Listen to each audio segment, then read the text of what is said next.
और महाराज श्री रामचंद्र जी की तरफ से आपके लिए बहुत जरूरी पैगाम है। आहा, मेरे दोस्त बाली के फर्जंद, कहिए, आपके मजाज तो आनंद है। मेहरबानी आपकी। मैंने बड़ी देर के बाद अब आपकी शक्ल पहचानी है, मगर मुझे अफसोस है कि तुमने ये जलील पेशा करने की क्या ठानी है। आप मुझे कुछ ही कहें, मैं रजील या जलील कहने का बुरा कम मानता हूँ, बल्कि इन सब बातों को बर्दाश्त करता हुआ आपको समझाना अपना फर्ज जानता हूँ। चनाचे आपके और पिताजी के कुछ धीरे ताल्लुकात भी थे और कुछ अरसा से उनके एक बतौर मेहमान भी रह चुके थे। इन्हीं, जहाँ तक मुझे इल्म है, आप कुछ अरसा तक उनके एक खास हमरा मेहमान भी रह चुके थे। चुनाचे इन्हीं धीरे ताल्लुकात की तरफ से मुझे आपसे हमदर्दी है। चनाचे अपने पेशदर्दी हनुमान के जरिए आपको इन बातों से अतला कर दिया गया है।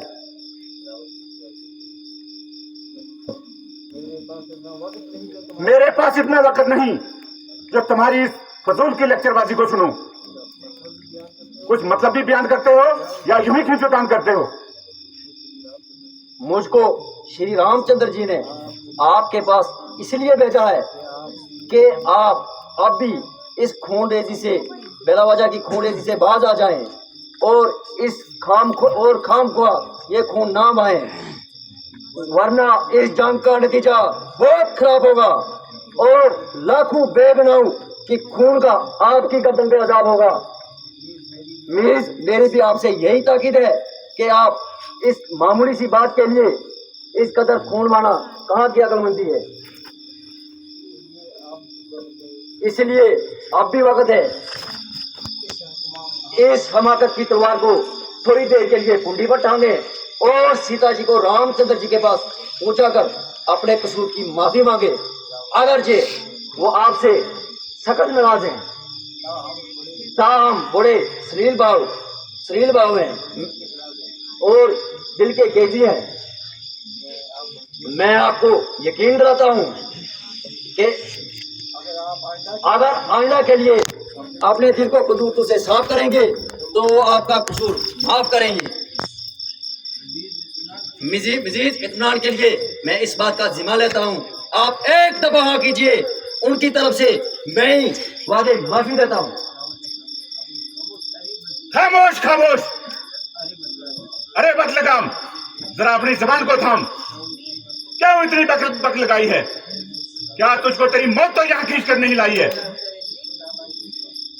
तेरे जैसे नालायकों का भी जिंदू में शुमार है जो कि अपने बाप का कातिल का बदला लेना तो दरकिनार उसका खिदमतगार है। अरे बेशरम, तेरी तो जिंदगी भर ही धिक्कार है। तेरे जैसे कपूत से बाली अगर लाऔलाद ही मर जाता तो उसका आत्मा इस कदर दुख न पाता। मैं सच कहता हूं कि अगर तेरे जैसा पाजी मेरे खानदान में होता तो अब तक कब का दूसरे जहान में होता। अफसोस, बाप आंखों के सामने कत्ल हो और बेटा खड़ा तमाशा देखे, डूब मरना लायक। बेशर्म, जिस कुल में तेरे जैसा पैदा लाल हो। अफसोस जो बाप के कातिल का दलाल हो, जिसको अपनी शर्म और गैरत का न मुताल्लिक ख्याल हो। ऐसा कुल क्यों करना दुनिया में पैमाल हो? स्त्री के वास्ते जिसने भाई की जान ली, बेहया तूने भी उसी की सेवा की ठान ली। अभिमानी रावण, दरअसल ये तेरा कसूर नहीं, बल्कि इस खानदान को ईश्वर ने रखना मंजूर नहीं। शादी के कार चक्कर ने तेरी अकल और होश पर बिल्कुल पर्दा डाल दिया और सोच और मुझ विचार का मादा तेरे अंदर से निकल गया। यकीनन मेरा यहाँ आना बेकायदा हुआ तो और तेरा ख्याल ही बेकायदा हुआ। जो मेरे बाप ने अपने भाई के साथ सलूक किया था वैसा फल पा लिया।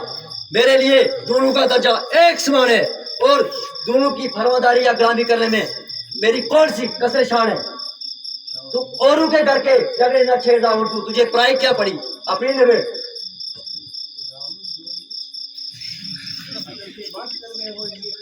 अकल से बात कर बेहोश, ये तेरी हमाकत है। मेरे से युद्ध करने की भला किसकी ताकत है? नकर इतना तकब्बुर, जहाँ एक रोज फानी है, तेरे से आले हो गुजरी बाकी कुछ निशानी है। अरे हट दूर हो जाहिल, मुफ्त में क्यों कांड खाए हैं? तेरे जैसे तो बच्चे मैंने आज तक पढ़ाए हैं। पढ़ाए हो कभी, शायद थे आप आपे में, लेकिन अकल गई अगर इस बुढ़ापे में। जुबान को रोको जाहिल, ये क्या बक लकाई है? किसी बेअक्ल ने तुझको अकल भी सिखाई है? अकल होती तो रोना ही क्या था, अकल का तो ही रोना है, अकल का ही तो रोना है। बदौलत इस अकल के खाक इस लटकाने होना है।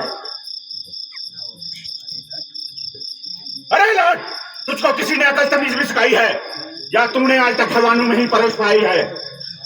हाँ हाँ, अब ख्याल आया, कौन अकल सिखाए, कौन तमीज सिखाए,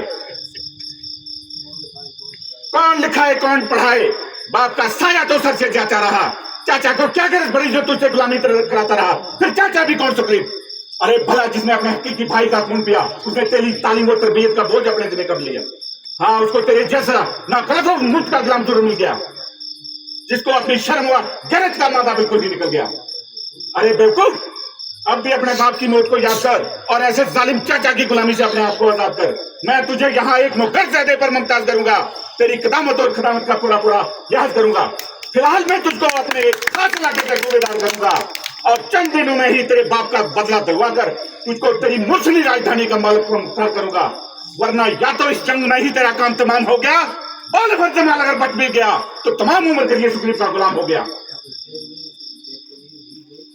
खैर, मैं तो बदतमीज ही सही, लेकिन अकल ठिकाने तो आपकी भी मेरे, जो बजाय मकूल जवाब देने के दूसरों के घर के झगड़े छेड़ रहे हैं और खामख्वाह गड़े हुए मुद्दे खेड़ रहे हैं। मेरे बाप ने जैसे अपने बाप के साथ सलूक किया था वैसा फल तो पा लिया। मेरे लिए दोनों का दर्जा एक समान है और चाचा की फरमादारी या गुलामी करने में मेरी कौन सी कसरे छान है?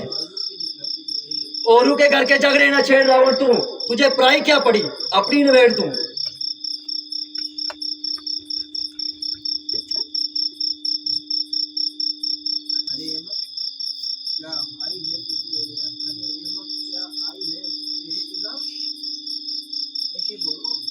अरे अहमद, क्या आई है तेरी कजा?